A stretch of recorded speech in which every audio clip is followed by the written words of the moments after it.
Mantras are vitamins for your mind. Basically, what I want to share with you today is the fact that we have a vast set of resources in the form of words, sacred words, magical words, and I want to share with you a few ideas on how to use them, and also share with you a system that I've been using for the last 10 years that works really well for me. I come from a very strong spiritual background. It means that I spent the last 20 years of my life traveling the world, staying in monasteries in different places, sometimes in a Greek island, you know, in a Greek monastery. I went to Tibet, I went to the Himalayas, and I've been practicing mantras from many different traditions. I practice mantras from the Hindu tradition, from the Sufi, from the Christian mysticism, using Greek, using Latin, using also Arabic.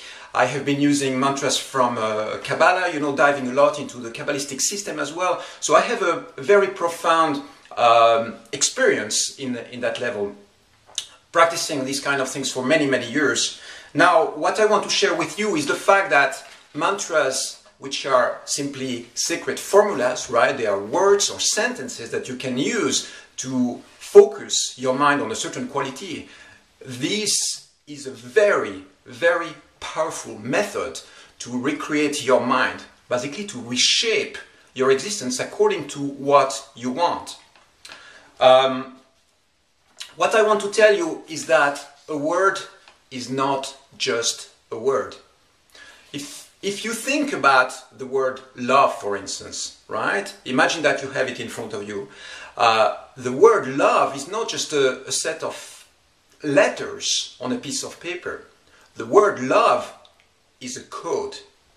It's an energy. It's an energy which is alive.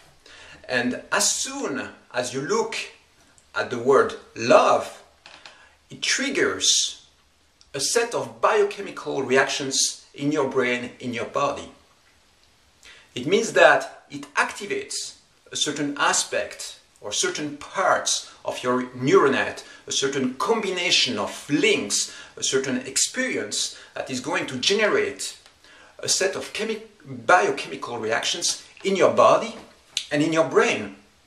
So it's very important to realize that it's not just a word which is put out there, you know, that you look at like a static set of letters. It's an experience and it's an energy. It's an energy which is alive. It's an energy which is intelligent.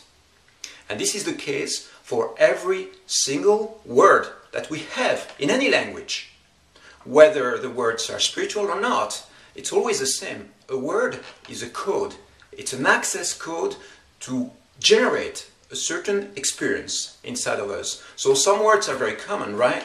If you say the word bread, well, it will still create an association of memories inside of you, which sends you back to certain experiences. Maybe you will start feeling hungry, you will start, you know, there is something that is going to happen. So it's not just a word, okay?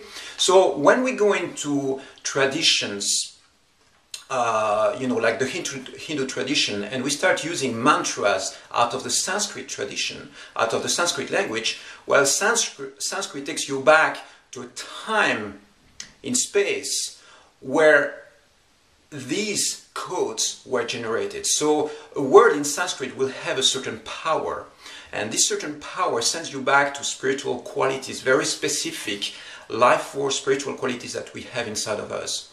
The difference between Sanskrit and English, for instance, is that Sanskrit is a language that was really geared, aimed towards expressing those kind of qualities. For instance, if you take the word Shiva, right, in Sanskrit or in Hindi, the word Shiva itself, you have about 1,000 ways of expressing that quality in the Sanskrit language. It means that you will have, you know, different words like, you know, Nilakanta, Vishva, I mean, all sorts of words that express different aspects or qualities of that specific god.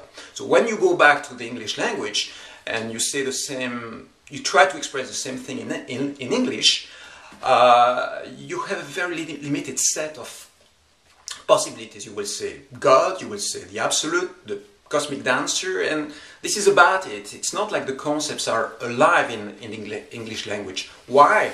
Because the English language is a much more practical language. So if you go back to the source, to Sanskrit, maybe there is going to be something there which connects you back to something which is more universal in a way. So I'm not saying that English doesn't work as a language to invoke, spiritual energies. Both work, but for now, I have more experience with Sanskrit, and I have the feeling that Sanskrit is really a language which is already geared to expressing those type of qualities. What I've been doing also over the last 10 years is that after exploring all the mantras that were existing, I started realizing that I needed a system, or I needed a system which was simple to be able to connect me instantly with energies, key qualities or key energies that I needed and that I wanted to manifest in my life. And I started with simple concepts or words like love. So with love, I chose the word anurakti, which sends me back to the quality of love. So when I want more love in my life, I'm going to use the word anurakti. When I want more power, authority, or connect with my destiny line, I use the word adhikaranya. Adhikaranya.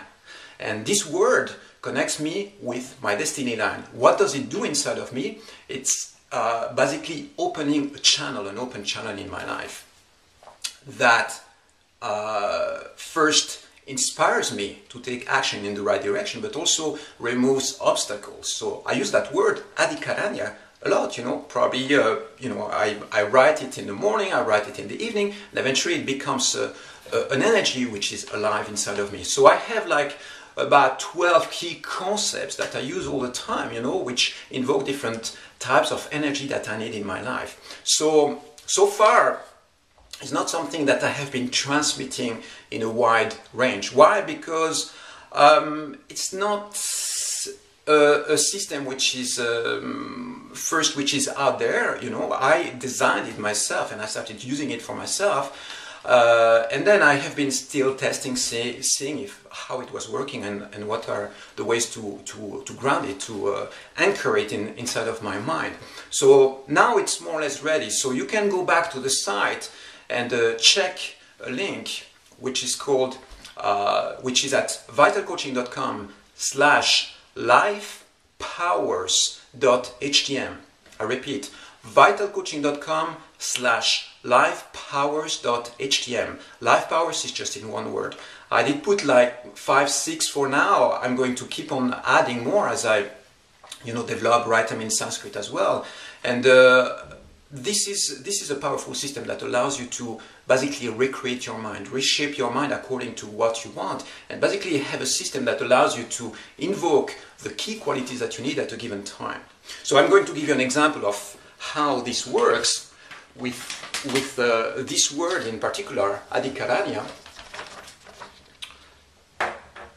So here we go. The way it's written on top here, the top is the word adhikaranya in Sanskrit, and you have it in English under here, and under here you have the definitions, power, destiny line, authority, which basically reconnects you with your own authority. So I'm going to leave it here for a couple of minutes so that you can look at it.